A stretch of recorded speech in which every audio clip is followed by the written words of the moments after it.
Last night marks the fourth crash that NBC5 News has covered on that stretch of South Pacific Highway since November 1st. NBC5's Nicole Costantino is joining us live from Highway 99. Nicole, police say many of the recent incidents have one thing in common. They sure do. Good evening, guys. Here in Medford, there have been 3 severe pedestrian vehicle crashes in the past 35 days. So I talked to local agencies to see why the sudden jump and what they're doing to prevent more of them. Another pedestrian hit by a car.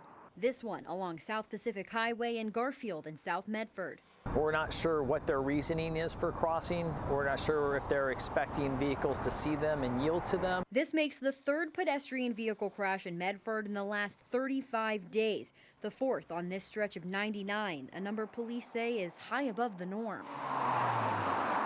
Oregon laws allow people to cross the street at any intersection, even if it's not marked. However, if it is, you're required to use the crosswalk and follow the traffic signals. Police say in these last 3 cases, the people hit weren't using crosswalks. They're actually in the lane of traffic in an area of the road where the speed limit's 45 miles per hour. Medford Police Lieutenant Mike Boudreau says pedestrians might be underestimating the driver's speed or expecting them to stop. But that's just not realistic. Oregon Department of Transportation spokesman Gary Leeming says pedestrian crashes aren't uncommon when it gets dark earlier. ODOT says there are hundreds of miles of state highways without streetlights, just like the area of Wednesday's crash. We can light up the whole corridor, but we'll still have vehicle versus pedestrian crashes because we see that at intersections. Officials say regardless of lighting, it's about being careful. They need to express extreme caution when they're going to be crossing the road, and don't expect that cars are going to see you just because you're going to be in the road. So it really takes a lot of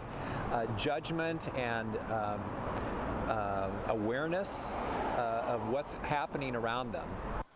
When I spoke to ODOT earlier today, they said that this is an area on their radar for better lighting, and they say that will happen when the city decides to redevelop it. Live in Medford, Nicole Costantino, NBC5 News.